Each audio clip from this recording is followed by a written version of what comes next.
Voilà, je vous fais le tutoriel numéro 2 qui concerne l'utilisation du blog. Donc, on est sur la page principale du blog et on a ici la dernière note qui a été actualisée. En l'occurrence, celle que j'ai mise aujourd'hui sur la soirée d'hier de Sonia. Donc, pour lire la note, on peut simplement descendre la page comme ça et continuer à lire. On a ici une vidéo. Donc, on peut lire la vidéo, faire pause, se déplacer.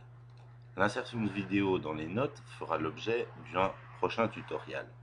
Donc on continue à lire la note en descendant et on a les photos. Donc pour voir les photos, on peut les voir ici dans la taille présentée ou on peut cliquer dessus pour avoir un agrandissement. On fait une page arrière pour revenir à la note et on peut continuer à naviguer.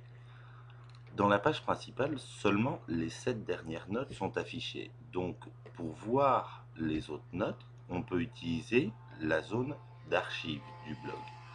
En l'occurrence, pour l'année 2007, on peut utiliser le petit triangle pour amplifier. On amplifie aussi la liste du mois de juin.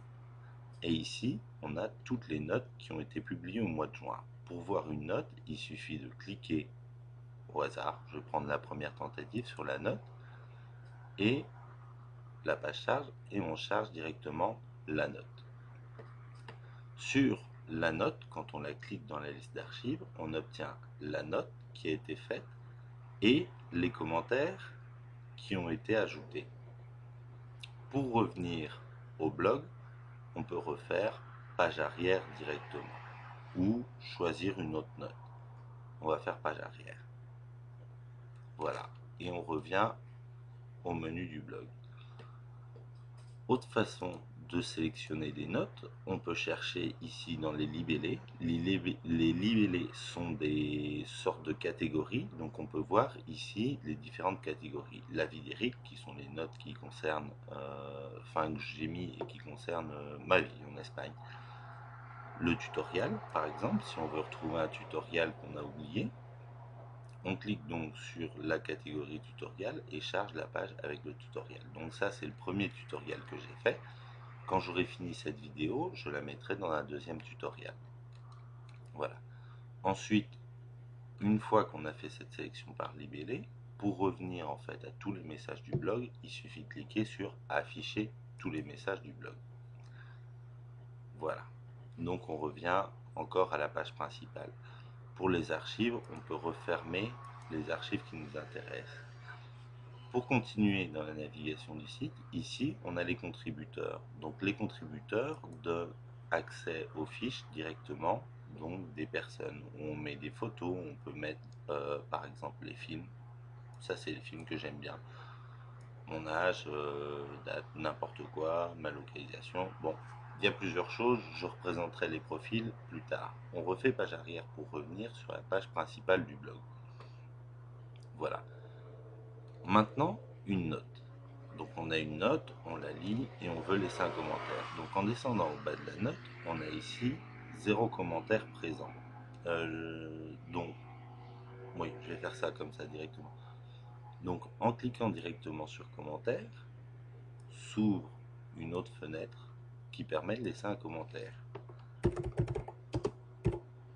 Coucou, ceci est un commentaire. Voilà. Donc, et on publie le commentaire. Une fois le commentaire publié, donc ça c'est une note où il y a un commentaire, les gens, n'importe qui peut continuer à écrire des notes, des commentaires, pardon. Autres commentaires. Les commentaires servent à faire donc des réflexions sur la note, des réactions. C'est des réactions. Donc voilà, et on obtient les 2 commentaires qui ont été écrits. On peut fermer la page de commentaires et on revient là.